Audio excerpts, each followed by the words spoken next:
ഇന്നത്തെ 10 പ്രധാന വാർത്തകളിലേക്ക്. യുകെയിൽ നിന്നുള്ള യുവാക്കൾക്ക് യൂറോപ്യൻ യൂണിയൻ രാജ്യങ്ങളിൽ ജോലി ചെയ്യാൻ സാധിക്കുന്നതിന് കൂടുതൽ ഇളവുകൾ അനുവദിക്കുവാൻ യുകെയും യൂറോപ്യൻ യൂണിയൻ രാജ്യങ്ങളും പദ്ധതി തയ്യാറാക്കുന്നതായുള്ള റിപ്പോർട്ടുകൾ പുറത്ത്.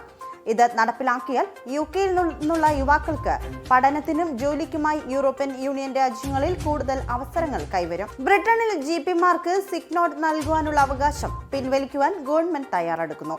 ആളുകൾ പല കാരണങ്ങൾ പറഞ്ഞ് സിക്ക് നോട്ട് എഴുതി വാങ്ങി വീട്ടിലിരിക്കുന്നത് രാജ്യത്തിന്റെ സമ്പദ് വ്യവസ്ഥയ്ക്ക് വലിയ തിരിച്ചടി സമ്മാനിക്കുന്ന ഘട്ടത്തിൽ ആണിത്. ഇസ്രായേൽ ബന്ധമുള്ള കപ്പൽ വിട്ടയക്കാൻ ഇറാൻ തയ്യാറല്ല എന്ന റിപ്പോർട്ട്.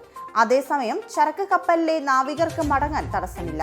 യുഎഇയിൽ മഴ കനക്കുമെന്ന് കാലാവസ്ഥാ റിപ്പോർട്ട്. അടുത്ത ആഴ്ച കൂടുതൽ മഴ ലഭിക്കുമെന്നും നേരിയതോ മിതമായതോ ആയ മഴയ്ക്ക് സാധ്യതയുണ്ട് എന്നുമാണ് കാലാവസ്ഥാ പ്രവചനം. ഇസ്രായേലുമായി $1 ബില്യൺ വരുന്ന പുതിയ ആയുധ ഇടപാട് നടത്തുവാൻ അമേരിക്ക ടാങ്ക് വെടിമരുന്ന്, സൈനിക വാഹനങ്ങൾ, മോട്ടാർ റൗണ്ടുകൾ എന്നിവ ഉൾപ്പെടെയാണ് നൽകുന്നത്.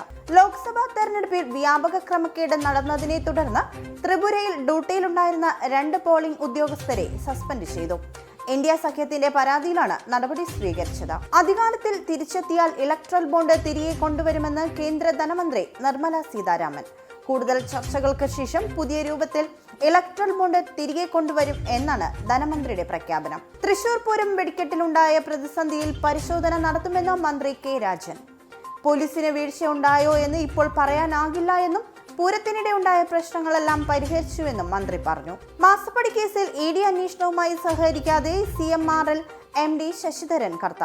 മുഖ്യമന്ത്രിയുടെ മകൾ വീണ വിജയനുമായി ബന്ധപ്പെട്ട ചോദ്യങ്ങൾക്ക് കൃത്യമായ ഉത്തരം നൽകിയില്ല എന്നും ചോദ്യങ്ങളിൽ നിന്നും കർത്ത ഒഴിഞ്ഞുമാറി എന്നുമാണ് ഇഡി ആരോപണം. IPL-ൽ ചെന്നൈയെ 8 വിക്കറ്റിന് തകർത്ത് ലക്നൗ സൂപ്പർ ജയൻസ്. ആദ്യം ബാറ്റ് ചെയ്ത ചെന്നൈ ഉയർത്തിയ 177 റൺസിന്റെ വിജയലക്ഷ്യം 1 ഓവർ ബാക്കി നിൽക്കെ മറികടന്നു. ഇന്നത്തെ 10 പ്രധാന വാർത്തകൾ ഇവിടെ പൂർണ്ണമാകുന്നു. കൂടുതൽ വാർത്തകൾക്കും വിവരങ്ങൾക്കും Anand TV UK channel subscribe ചെയ്യുക. കൂടാതെ Anand TV mobile app download ചെയ്ത് സൗജന്യമായി ആസ്വദിക്കുക.